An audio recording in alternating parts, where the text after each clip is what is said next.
Boa tarde, irmãos. Mais uma vez aqui para o estudo do Livro dos Espíritos, dessa obra majestosa.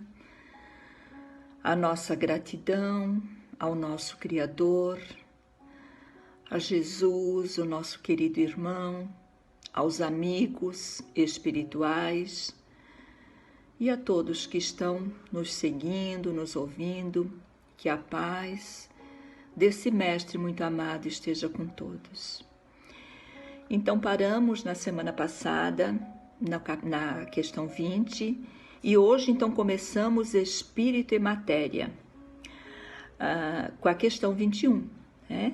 E daí Kardec pergunta assim: a matéria existe desde toda a eternidade como Deus, ou foi criada por Ele num certo momento? Então veja só que às vezes nós fazemos perguntas como Kardec fez, digamos assim, em nome de toda a humanidade do nosso planeta, tentando realmente de todas as formas desvendar esse mistério, né? O que é mistério para nós, porque o mistério é o que não tem, que a gente ainda não tem conhecimento, explicação, não tem acesso, né? E aí olha o que eles responderam: só Deus sabe.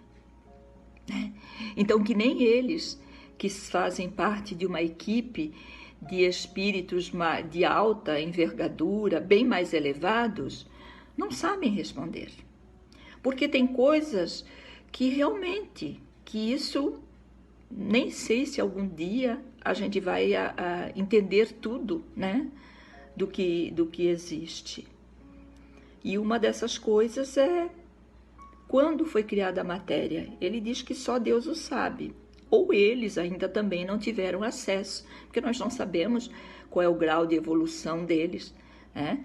Então ele diz assim: há, entretanto, uma coisa que a vossa razão vos deve indicar, é que Deus, modelo de amor e de caridade, jamais esteve inativo. Qualquer que seja a distância a que possais imaginar o início da sua ação, podereis compreendê-lo um segundo na ociosidade?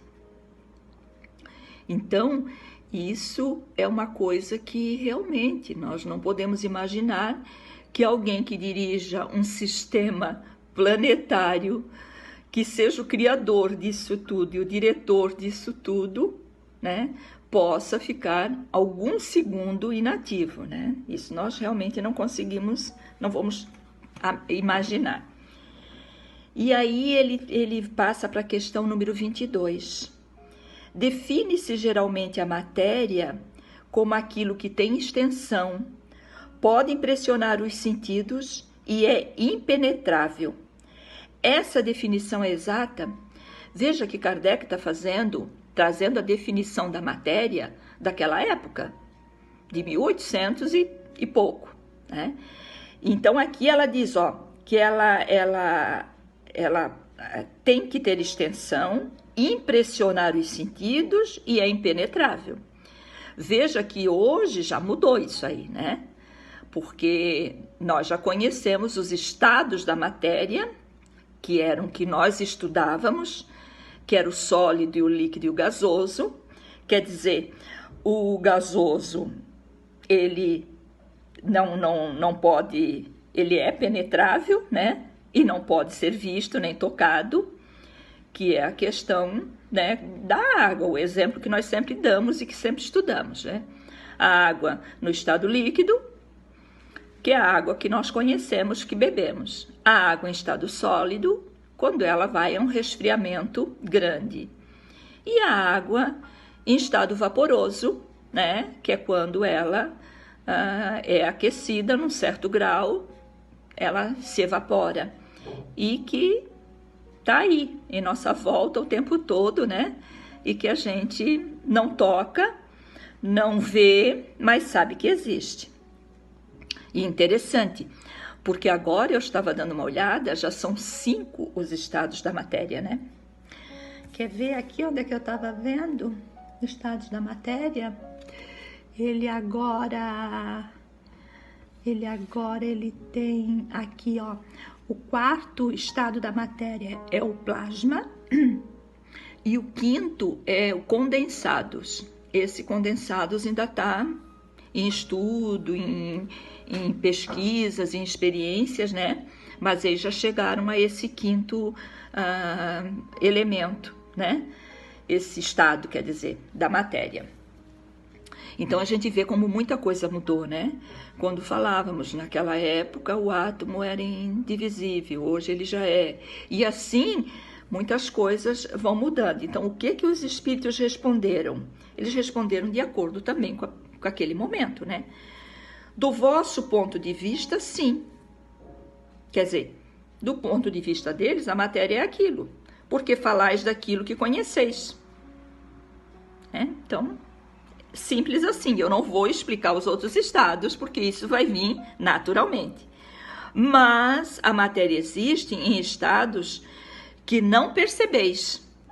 Ela pode ser, por exemplo, tão etérea e sutil que não produza nenhuma impressão nos vossos sentidos. Entretanto, será sempre matéria, embora não o seja para vós.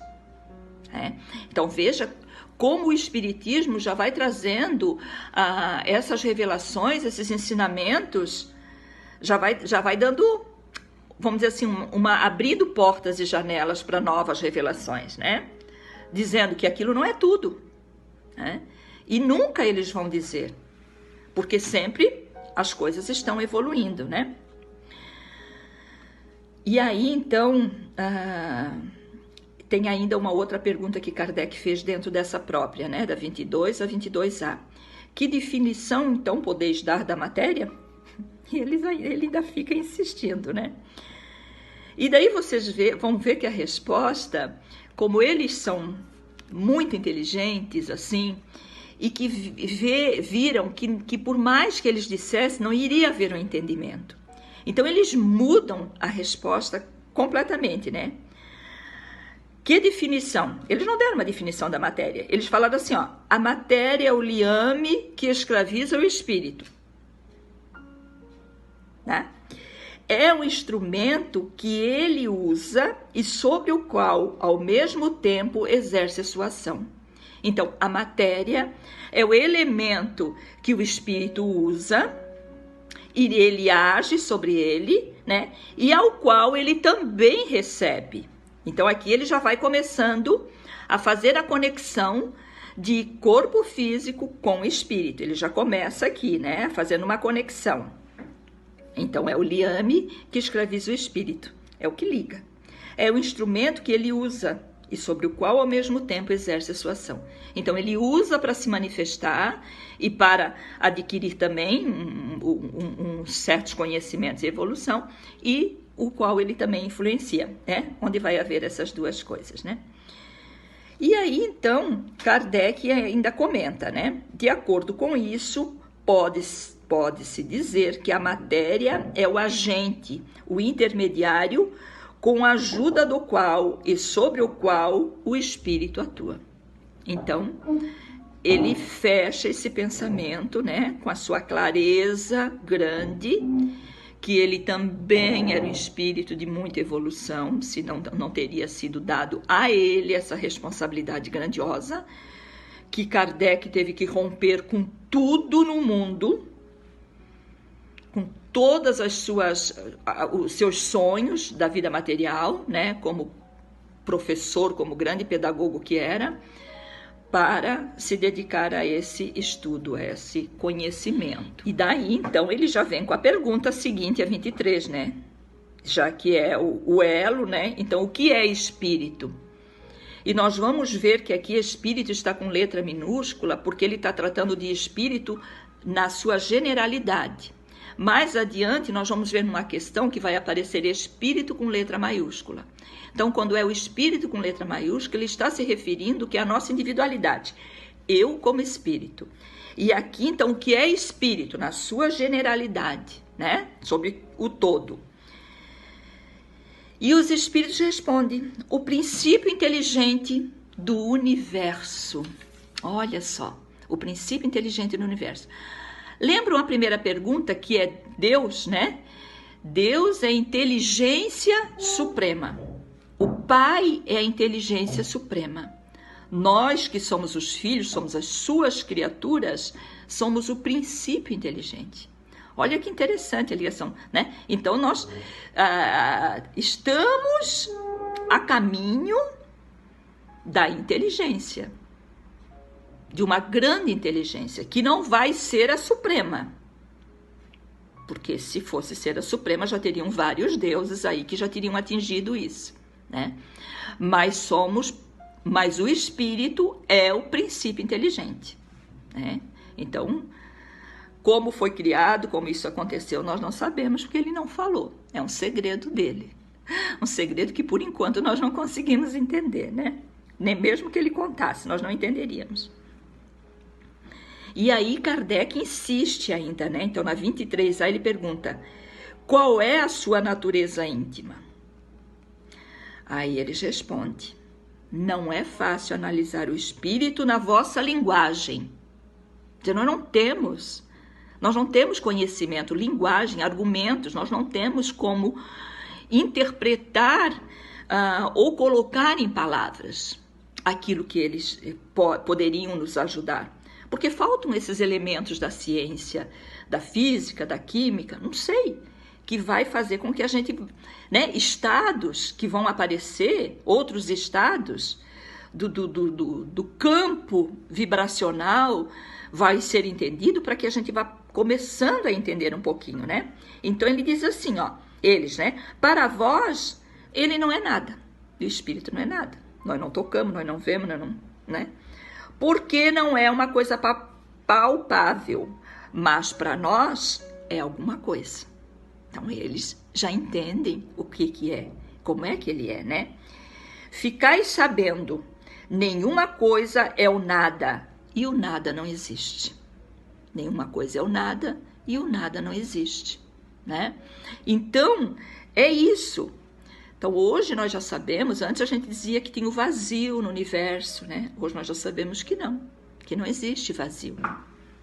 Que todo espaço é ocupado dessa matéria, que nós vamos chegar mais adiante, que é o fluido cósmico universal, que nós estamos mergulhada nela, né? E ela é que vai promover toda essa união, essa modificação, essas coisas todas que existem, né? E aí ele pergunta ainda, Kardec: espírito é sinônimo de inteligência? Aí ele bota a resposta: a inteligência é um atributo essencial do espírito. Então não é a mesma coisa. A inteligência é um atributo, né? E um atributo essencial. Mas um e outro se confundem num princípio comum.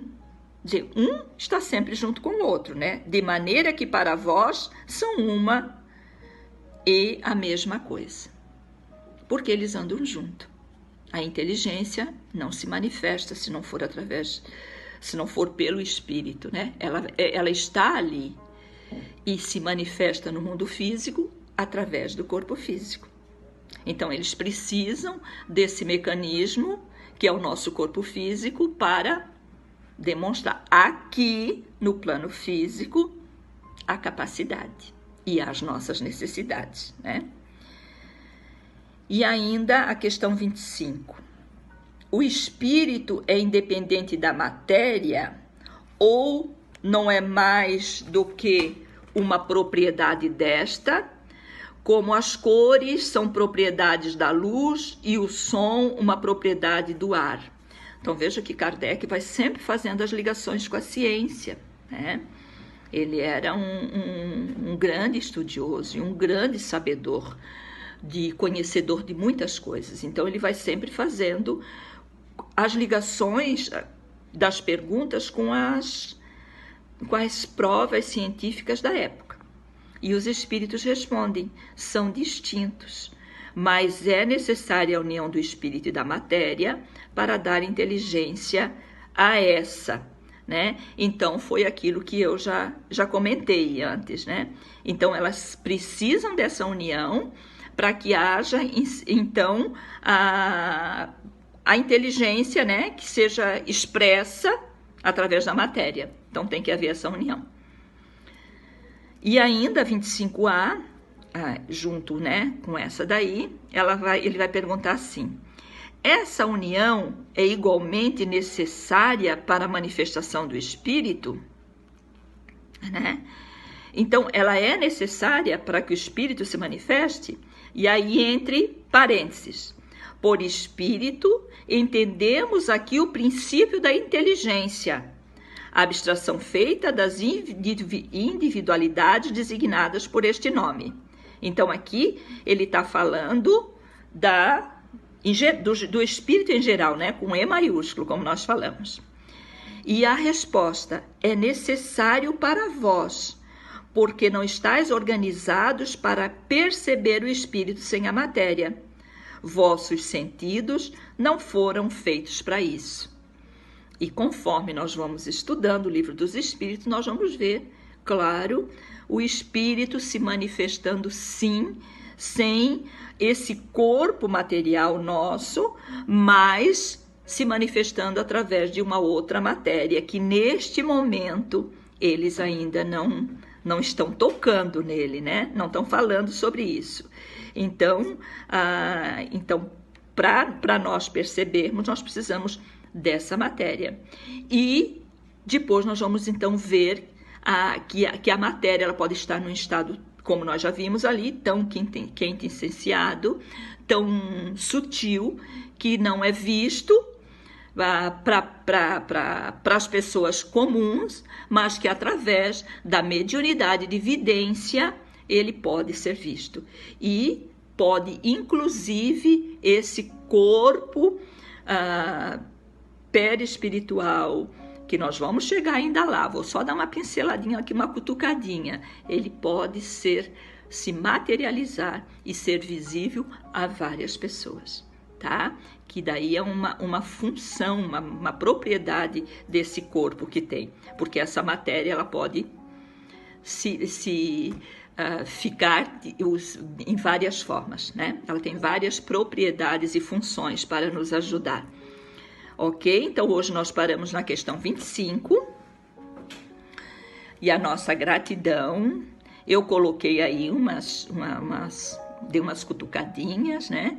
E já tocando sobre o corpo intermediário, mas nós vamos mais para frente, nós vamos estudando e vamos falando sobre isso. Vamos seguir os estudos que nós vamos chegar nesse estudo e entendimento um pouquinho sobre o que seja esse nosso corpo intermediário.